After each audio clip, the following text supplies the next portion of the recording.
لو تناهيتم إلى سر الحياة وصنعتم كائنا حيا نرى. یہ کیسز بہت آتے ہیں میرے پاس کہ بیوی بھاگ گئی، حقوق بھی بندہ ادا کر رہا ہے، پھر بھی کوئی آشنا مل گیا اس کو، چلی گئی، نہیں آ رہی، بچوں سے نہیں ملنے دے رہی. تو میں ان سے کہتا ہوں بھائی اگر آپ کے حقوق نہیں ادا کر رہے تھے تو بیوی سے معافی مانگو، جا کے سالوں سے معافی مانگو، ان کو بولو بھائی میں حقوق ادا کروں گا، ہر طرح سے ان کو آپ قائل کرو. اور اگر آپ کی غلطی نہیں ہے، بیوی کی غلطی ہے، تو دو ہی ہے، یا تو پیار سے یا بدماشی سے، کوئی تیسرا راستہ ہے؟ میں نے کہا پیار کا طریقہ یہ، جاؤ محبت سے سمجھاؤ، اگرچہ آپ کی غلطی نہیں ہے، اس کی غلطی ہے، پھر بھی بعض دفعہ انسان جھک جاتا ہے کہ چلو یار گھر بسانے کے لیے کمپرومائز کرو. تو پھر جب وہ کہتے ہیں نا میں نے ہر طرح سے 1 سال ہو گیا محبت سے سمجھا کے دیکھ لیا، پھر میں کہتا ہوں اب ایک راستہ ہے بدماشی کا. کون سا راستہ ہے؟ بدماشی. تو جاؤ بدماشی کر سکتے ہو، بیوی اٹھا کے لے آؤ، سمجھ رہے ہو؟ جاؤ سسرال پہ بولو ایسی کی تیسی نکالو میری بیوی ہے. کہہ رہے یہ نہیں کر سکتا. میں نے کہا پھر چھوڑ دو، لعنت بھیجو. پھر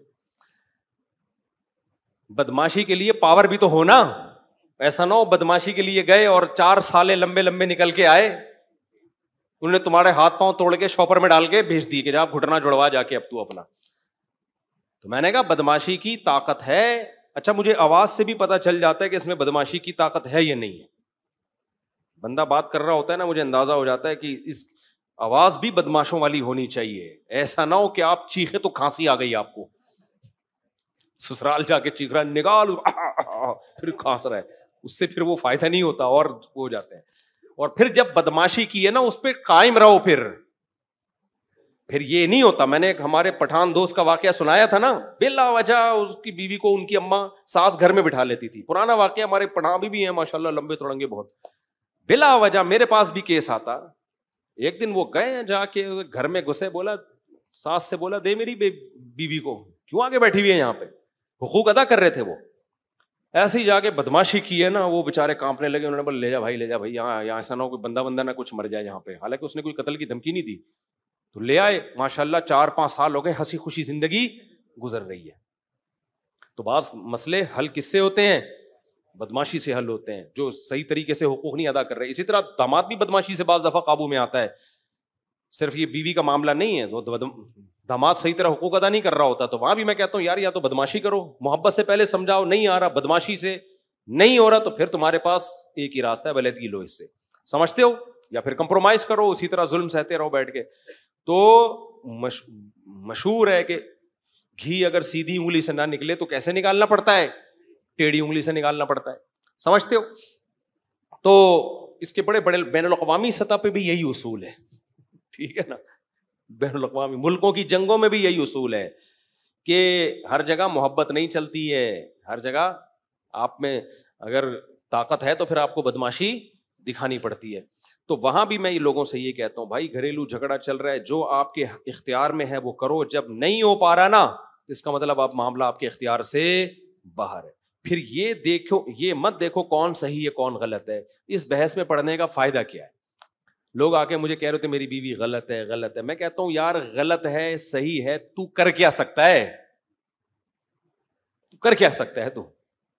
اب اس بحث میں پڑھنے کا فائدہ کیا کہ غلط ہے یا صحیح ہے؟ جب آپ کچھ کر نہیں سکتے تو لعنت بھیجو، دفع کرو یار، مٹی پاؤ. پھر کیا کرو؟ میں نے کہا ایک اور شادی کرو. بس کہنے کوئی رشتہ نہیں دے گا. میں نے کہا تلاش کرتے رہو، کیونکہ رشتہ تلاش کرنا آپ کے اختیار میں ہے. کسی کو قائل کر کے اس سے زبردستی چھین لینا آپ کے اختیار میں نہیں ہے. تو بس گزارا چلاؤ ایسے ہی، اس وقت تک کمارے چھڑے چھاٹ رہو.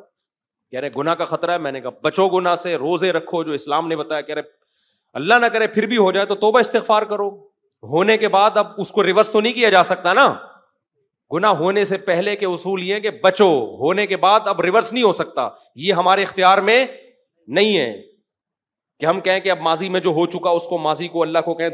یہ تو جہنم میں جب جہنمی جائے گا نا، اللہ سے یہی کہے گا دوبارہ بھیج دے، ریورس کر دے سارا عمل. بہت انسان کا بچہ بن کے زندگی گزاروں گا. اللہ کیا کہتے ہیں؟ پاسٹ کبھی ریورس نہیں ہوتا، ماضی کبھی تبدیل نہیں ہوتا. تو جو گناہ ہو گیا وہ ہو گیا، اب اس پہ کہ دوبارہ جا کے بچوں میں نہیں ہو سکتا.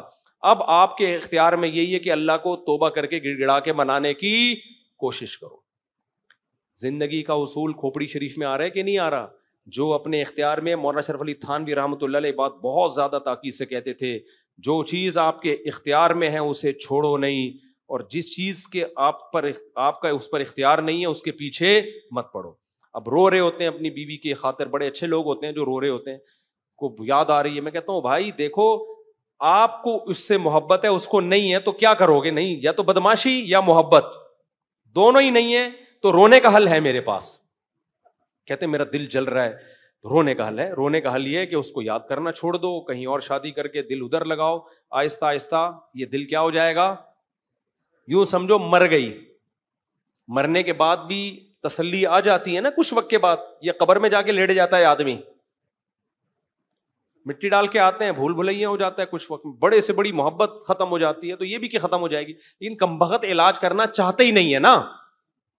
بار بار اس کو معشوقہ کو یاد کر کے یار کر کے ٹینشن لے گا, تو یہ ٹینشن تیری بنائی بھی ٹینشن ہے. تو اس کا نام لینا چھوڑ دو, نمبر بلاک کر دو, تذکرہ چھوڑ دو, اس گلی میں جانا چھوڑ دو جہاں سے سیٹنگ شروع ہوئی تھی, ساری یادیں چھوڑ دو اور اپنے آپ کو بزی کر لو کہیں اور. آہستہ آہستہ دماغ کیا ہو جائے گا, خالی. 1 سال لگے گا, 1.5 سال لگے گا, 2 سال لگے گا, اور اگر اس کی محبت ختم نہ بھی ہوئی نا, تو یہ جو جذبات ہیں یہ ختم ہو جائیں گے, تھوڑی سی رہ جائے گی, وہ نقصان نہیں دیتی, وہ غیر اختیاری ہے. سمجھتے ہو کہ نہیں سمجھتے ہو؟ تو بھائی زندگی گزارنے کا اصول یہ ہے کہ جو چیز اپنے اختیار میں ہے اسے چھوڑو نہیں, جو اختیار میں نہیں ہے اس کے پیچھے مت پڑو. اور یہ سوچ کے کہ غلط ہو رہا ہے, جتنا بھی ہو رہا ہے ہم اس کو ٹھیک نہیں کر سکتے. دیکھو ہر تھوڑے دن میں پیٹرول مہنگا ہوتا ہے کہ نہیں ہوتا؟ صحیح ہوتا ہے یہ یا غلط ہوتا ہے؟ کس قدر غلط ہوا ہے نا. اب میں ٹینشن لوں یار اتنے کی گاڑی نہیں ہے جتنے قسطیں نہیں جا رہی گاڑی کی جتنے کا ڈیزل جا رہا ہے, تو کیا میرے اس ٹینشن سے فائدہ ہوگا؟ بار بار بیٹھا ہوں میں یہ ہر وقت یہی تذکرے لے کے, ڈیزل مہنگا ہو گیا, پیٹرول مہنگا ہو گیا, ڈیزل مہنگا ہو گیا, پیٹرول مہنگا ہو گیا, ٹماٹر مہنگا ہو گیا, خربوزہ مہنگا ہو گیا, تربوز مہنگا ہو گیا, یہ مہنگا ہو گیا. اس سے خدا کی قسم گورنمنٹ پر, ہماری ڈھیٹ قسم کی گورنمنٹ پر تو سوال ہی پیدا نہیں ہوتا کوئی اثر پڑے. یہاں کراچی میں اتنا قتل ہو رہا ہے انسانوں کا, اس سے جب حکومت پہ فرق نہیں پڑ رہا تو ٹماٹر مہنگے ہونے سے کیا فرق پڑے گا؟ آئے دن لاشیں پڑی ہوئی ہیں نا کراچی میں. پرسوں کسی سفید ریش, چند دن پہلے سفید ریش بزرگ کو ڈاکوؤں نے مار دیا. وہ تو ڈاکو تو تھوڑی دیکھ رہے ہیں, جب گورنمنٹ پہ ان چیزوں کا اثر نہیں پڑ رہا تو ٹماٹر تو بات کی چیز ہے.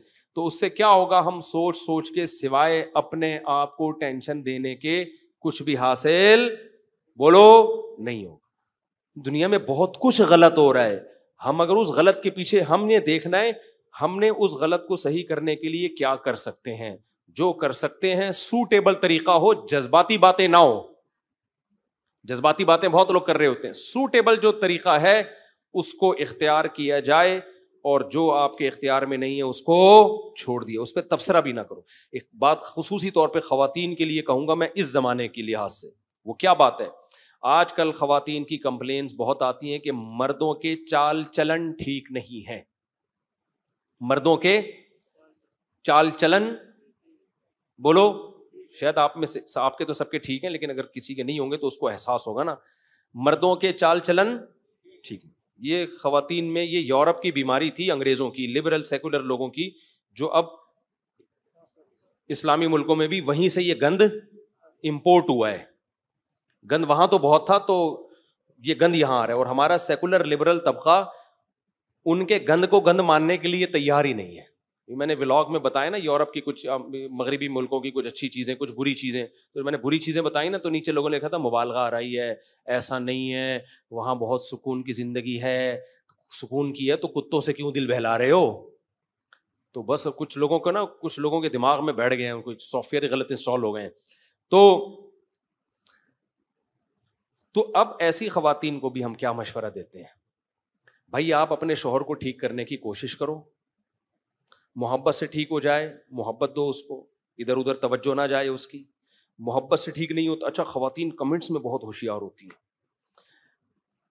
میں نے ایک بیان میں کہیں کہا کہ آج کل خواتین اپنی فزیکل فٹنس کا خیال نہیں کرتی تو میاں پھر دائیں بائیں منہ مارتے ہیں. وہ باہر ہیروئنوں کو دیکھ رہے ہوتے ہیں, ایکٹریسز کو ایسی سلم اسمارٹ, اور بیوی کو آ کے دیکھتے ہیں تو آڑی ترچی بیچاری, تو وہ پھر منہ کہاں مارتے ہیں؟ باہر. نیچے بہت ساری خواتین کے کہ اور میاں اگر خود آڑا ترچا ہو, مجھے بڑی ہنسی ہے, اس کو بھی تو چاہیے نا. تو میں نے کہا یار بات بالکل صحیح ہے, جب اس کو آپ کہہ رہے ہو کہ وہ خیال رکھے تو آدمی کو بھی تو چاہیے نا, وہ بھی تو ہیروز دیکھ رہی ہے باہر جا کے. کیا خیال ہے بھائی, یہ میڈیا پہ اس کو بھی تو ایک ایک ہینڈسم اسمارٹ نظر آ رہا ہے, اور آدمی آڑا ترچا ٹیڑھا میڑا چل رہا ہے تو پتہ نہیں چل رہا کہ کرالنگ کر رہا ہے یا چل رہا ہے یہ. تو مجھے امام ابو یوسف کا قول یاد آ گیا ایک خاتون کے کمنٹس کے کہ کما احب ان تتزین لی تحب ان اتزین لہا, جیسے مرد کی خواہش ہوتی ہے کہ عورت اس کے لیے زینت اختیار کرے تو عورت کی بھی خواہش ہوتی ہے. یہ امام ابو یوسف جو امام حنیفہ کے شاگرد ہیں نا, یہ 1300 سال پہلے وہ کہہ گئے ہیں, 1300 سال پہلے اس زمانے میں, کہ جیسے مرد کی خواہش ہوتی ہے کہ بیوی اس کو اچھی لگے تو عورت کی بھی خواہش ہوتی ہے کہ میرا میاں مجھے انسان کا بچہ لگے. ٹھیک ہے نا, تو اس لیے انہوں نے اس کی ترغیب دی ہے کہ مرد کو بھی چاہیے کہ وہ اپنے حلیے کا خیال رکھے. تو امام یوسف کا یہ قول اور اس خاتون کے کمنٹ سے ایک اور واقعہ مجھے یاد آ گیا. ایک خاتون نے, جب میں فون سنا کرتا تھا, کہا کہ میرا میاں اتنا میلا ہے,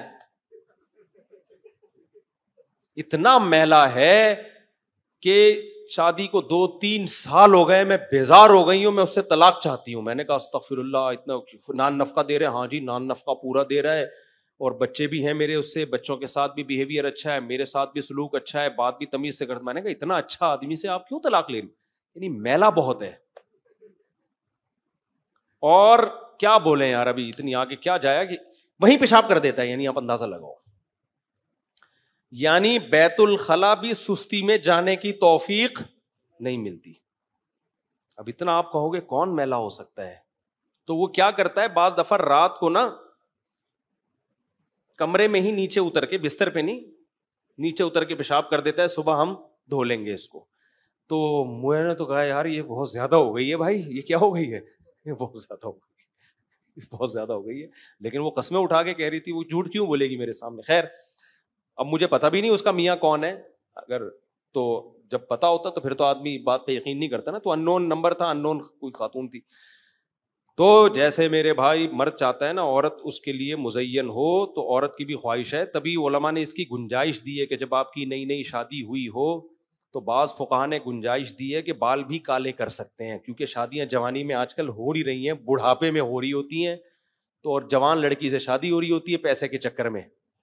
عورت میں نے سب سے پہلے بتایا نا آپ کو کیا دیکھتی ہے, روکھڑا, عمر گئی تیل لینے, اور ہینڈسم اسمارٹنیس سب بات کی چیزیں ہیں. وہ تو پھر اس کو بعد میں خیال آتا ہے یہ ہوا کیا میرے ساتھ. تو شروع میں سب پیسہ ہی دیکھ رہے ہوتے ہیں, تو پیسے کے چکر میں پھر جب شادی ہوتی ہے تو کالا کولا لگا کے دولہا بنے ہوئے ہوتے ہیں یہاں پہ.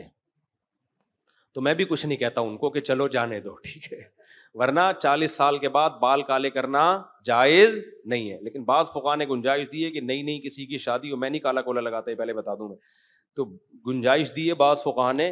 اور وہ امام ابو یوسف ہی کے قول اسی کے بارے میں کہ مرد کے لیے ایسے موقع پہ گنجائش ہے کہ وہ بال کالے کر سکتا ہے. اور اس میں دلیل یہ دی ہے کہ جیسے مرد کی خواہش ہے کہ عورت زینت اختیار کرے, تو عورت کی بھی خواہش کیا ہے کہ مرد بھی اس کو دیکھنے میں جوان لگے.